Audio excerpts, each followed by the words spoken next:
10 years, ladies and gentlemen. 10 long fucking years. It is those 10 years in 2009 that this game originally released to the public. Modern Warfare 2. A game that 10 years it took me to actually play the campaign. Now, for as long as I've been making YouTube videos, and I'm not sure if I've ever truly mentioned this, but I went into the Modern Warfare trilogy completely blind, because my first Modern Warfare campaign or game that I played was 2011's Modern Warfare 3. I had no prior knowledge of the events of the previous two games. I knew like maybe some things here and there, but I didn't know everything. You know, I knew about No Russian. That's about as much as I knew. And of course, over time, as the years go on, I would eventually see more and more stuff, and I'm like, okay, I can piece these couple of things together. Now, granted, I haven't seen every single mission up to that point, but it wasn't until I got Modern Warfare Remastered that I had finally played a Modern Warfare Trilogy campaign other than Modern Warfare 3. And of course, I loved it. I enjoyed it greatly. I loved how it was pretty much probably one of the best entry points to a trilogy gaming saga that I had seen up to that point. It was just a lot of fun to play. But this game, whew, Modern Warfare 2.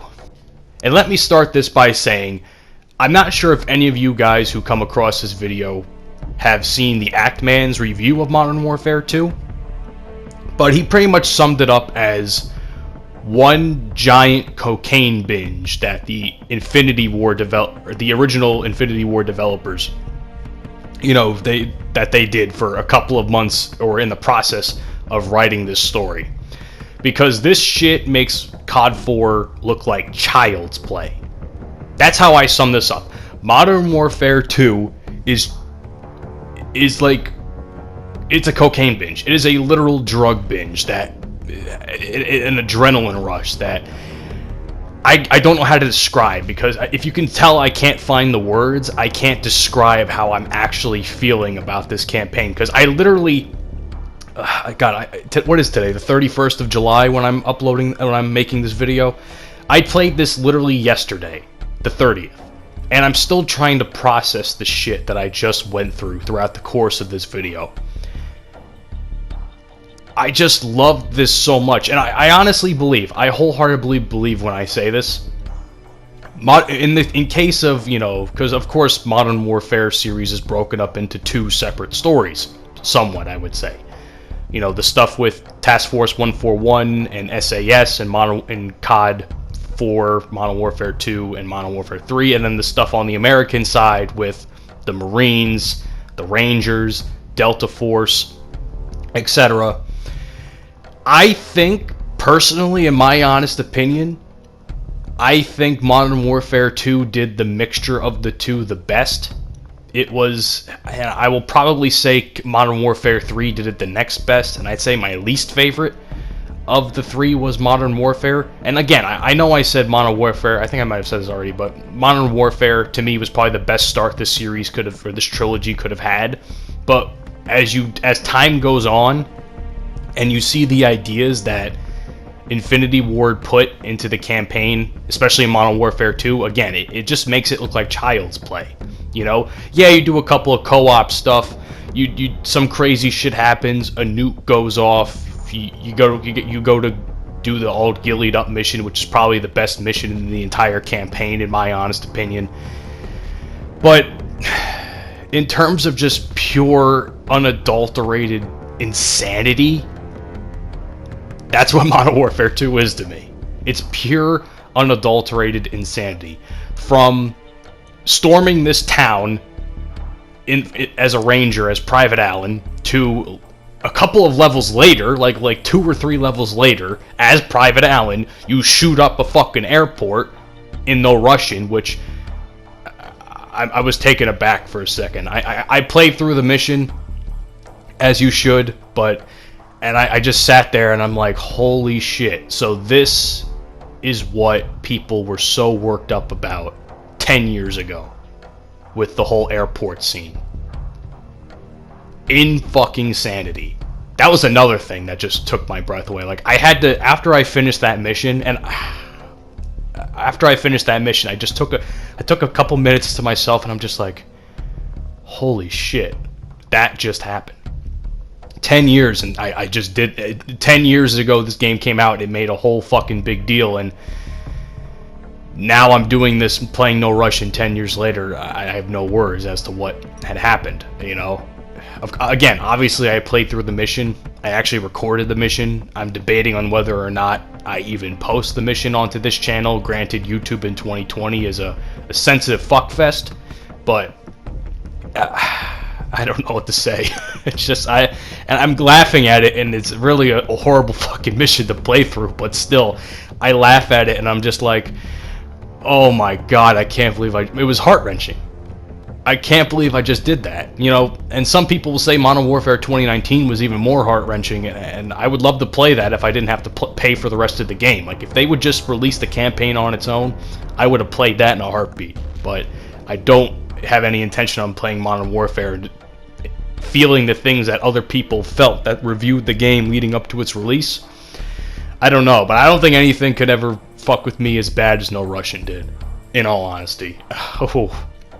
And then you go on to the whole, God, just the story in this game's fucking insane. Like, again, you're in Afghanistan doing all this shit. You're playing as, you know, Roach and doing all the TF-141's missions, and you know, you storm a fucking gulag to meet Price again after who knows what happened to him leading up to that point. Even though that's kind of explained in that Operation Kingfish video that came out a really long time ago, but still, that's besides the point. The point I'm trying to make is just that, God, man, it was like a nostalgic kick, but a first time playthrough of it. Like, I can feel why some people love this game so much.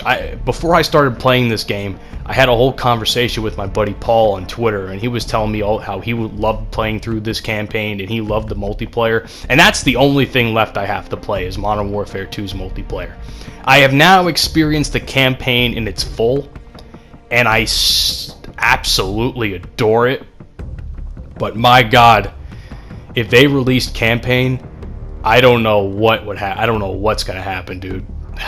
And the thing is, I don't think they ever will. I've talked about it a couple of times. Hundreds of thousands of channels on this platform have talked about it. I don't think they're ever going to actually do it, which is the tough thing to... It's really the tough thing to say. I don't think they're ever actually going to do the whole multiplayer release, even though it's allegedly finished. But, man, I don't know what to say. God, there's another thing I just realized now that I want to talk about. Even just the insanity of the whole Russia, what was it, the one mission, Wolverines, I think it was called. The insanity of Russia, like pretty much storming the U.S., invading the literal U.S. Now, again, like I said, in Modern Warfare 3, when I played Modern Warfare 3 for the first time, I had no idea of what had actually happened at all. I didn't have no idea that Modern Warfare 3 was actually like a continuation of two prior titles. So I'm playing this, and I'm playing in the Delta Force, and I'm in New York, and I'm like, holy shit, when the fuck did the Russians invade the U.S.? So I'm sitting here like an idiot. I'm like, okay, time to go kill some Spetsnaz. And playing through this game, even though I had already known what had pretty much happened, I was just... I was like, oh my god, I got chills, especially in Wolverines, man. Wolverines is a really hard mission for me to play through because the BTRs in the game were just so annoying to try and maneuver around. But just seeing all the Russians parachute out of the sky, the paratroopers, it was nuts. It was just absolute fucking bonkers. Like I said, I said it before in the video, I'll say it again. This game makes COD 4's campaign child's play, and I don't even think MW3 lived up to the hype that this game produced. Now, yeah, there are some crazy things that happened in Modern Warfare 3 too, the terrorist attack in the UK after that one mission in the underground tunnels of London and whatnot. But still, man, it's still crazy. And I don't know what to say. Now that I fully have played through every single as I shoot that guy in the nuts, every single Modern Warfare campaign, I just feel complete as a gamer, as a fan of not just Call of Duty, but as, of games in general. I just feel complete. Like, this was the one thing I crossed off my bucket list, playing through the campaign. Now, multiplayer is a different story. Again, I went through my whole tirade on that, but I don't think they're ever actually going to release it, which is depressing, to say the least. But if they do, I'll be the first fucking person to get a hold of it. Period. I will be the first person to buy that shit if I have to buy it. And I'll just play it, and I will hopefully enjoy it, considering that they said they changed it a lot. Who knows? But I just loved how this game felt. I loved the weapons. I think this is probably I personally think this is some of the best gunplay I think I've played through in any Call of Duty. But that's about it, guys. That's my whole spiel on playing through Modern Warfare 2's campaign. I have plenty more mission gameplay. I've recorded every mission. So whenever I get that opportunity, I'm going to bring you guys every mission of this campaign. And thank you all so much for watching. Have a great day, and peace out.